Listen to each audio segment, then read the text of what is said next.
ഇന്ന്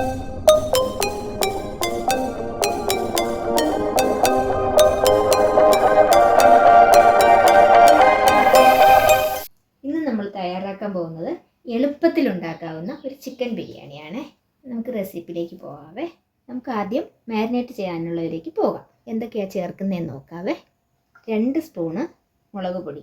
ഇത് ഞാൻ കാശ്മീരി മുളകും എരിവുള്ള മുളകും മിക്സ് ചെയ്ത് വെച്ചിരിക്കുന്നതാണ്. 2 സ്പൂൺ ഇടാവേ. മല്ലിപ്പൊടിയും ഞാൻ വീട്ടിൽ പൊടിച്ചതാണ്, 1 സ്പൂണ്.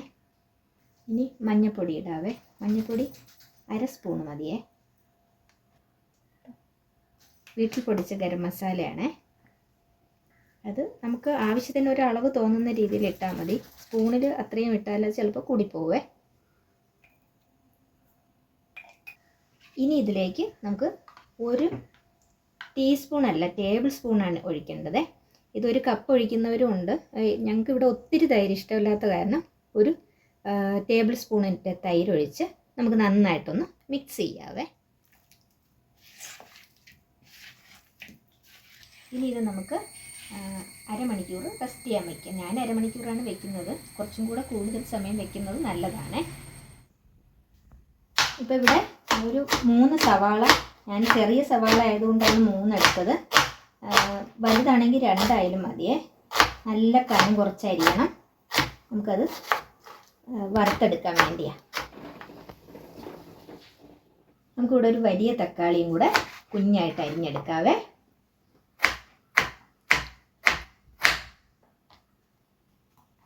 നമുക്കൊരു 4 പച്ചമുളകും ആവശ്യത്തിന് വെളുത്തുള്ളിയും ഇഞ്ചിയും ഒന്ന് ചതച്ചെടുക്കാവേ.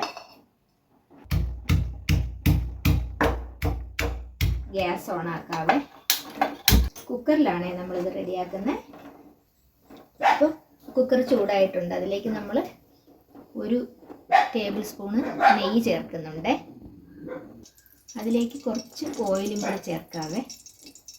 അതിലേക്ക് നമുക്ക് ഒരു 4 ഏലക്കായ ചേർക്കുന്നുണ്ട്. ഞാൻ ഒരു വലിയ പട്ട 2ആയിട്ട് മുറിച്ചിട്ട് കൊടുക്കാവേ. നമുക്ക് വയണയിലയാണിത്, അതിനെയും 2ആയിട്ടൊന്ന് മുറിച്ചിട്ട് കൊടുക്കാവേ. ഒരു 3 ഗ്രാമ്പു ചേർക്കുന്നുണ്ട്. അതിൽ കൂടെ തന്നെ നമുക്ക് കുറച്ച് കിസ്മിസും കൂടെ ഇട്ട് കൊടുക്കാവേ.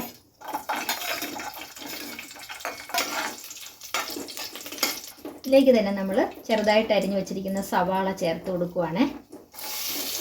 ഈ സവാള നമുക്കൊരു 3-4 മിനിറ്റ് നന്നായിട്ട് മൂപ്പിച്ചെടുക്കാനുള്ളതാണ്. 3-4 മിനിറ്റ് എണ്ണയിൽ കിടന്ന് നന്നായിട്ടൊന്ന് മൂക്കട്ടെ. ഇതിലേക്ക് നമുക്ക് അല്പം ഉപ്പും കൂടെ ഇട്ട് കൊടുക്കാം. ചിക്കന് നമ്മൾ ഉപ്പിട്ടിട്ടുണ്ടെന്നാലും ഇതിന് ഉപ്പ് വേണം. നമ്മൾ ഉള്ളി നന്നായിട്ട് മൂത്തിട്ടുണ്ട്. അതിലേക്ക് നമുക്ക് ഇഞ്ചിയും വെളുത്തുള്ളിയും പച്ചമുളകും ചതച്ച് വെച്ചിരിക്കുന്നതിന് ഇട്ട് കൊടുക്കാവേ. നന്നായിട്ടൊന്ന് ഇളക്കി കൊടുക്കാം. കുറച്ച് മല്ലിയില ചോപ്പ് ചെയ്ത് വെച്ചതും കൂടെ ഇട്ട് കൊടുക്കാം. കുറച്ച് കരിവേപ്പിലയും കൂടെ ഞാൻ ഇടുന്നുണ്ട്. എനിക്ക് കരിവേപ്പിലയുടെ ടേസ്റ്റ് ഇഷ്ടമാണ്. ഇത് ഓപ്ഷണലാണ്, വേണം എന്നുള്ളവർ മാത്രം ചേർക്കുക. ഇതിൽ കൂടെ തന്നെ നമുക്ക് തക്കാളി അരിഞ്ഞതും കൂടെ ഇട്ട് കൊടുക്കാവേ.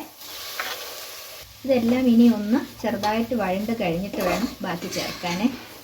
ഇപ്പോൾ ഇതെല്ലാം നന്നായിട്ട് വഴണ്ടിട്ടുണ്ട്. ഇതിലേക്ക് നമുക്ക് മാരിനേറ്റ് ചെയ്ത് വെച്ചിരുന്ന ചിക്കനെയും കൂടെ ഇട്ട് കൊടുക്കാവേ. ഇപ്പോൾ ചിക്കൻ നമ്മൾ മാരിനേറ്റ് ചെയ്ത് വെച്ചിട്ട് അരമണിക്കൂർ കഴിഞ്ഞ്, അരമണിക്കൂറെങ്കിലും വെക്കണം.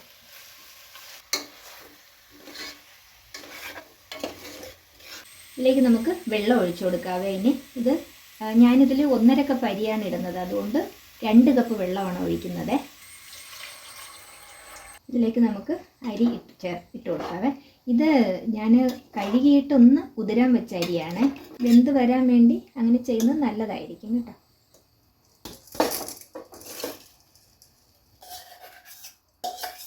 കുക്കർ അടച്ചു കൊടുക്കാവേ. ഒരു വിസിൽ കേൾക്കുന്നേരം ഇരിക്കട്ടെ, അപ്പോഴേക്ക് വേണം.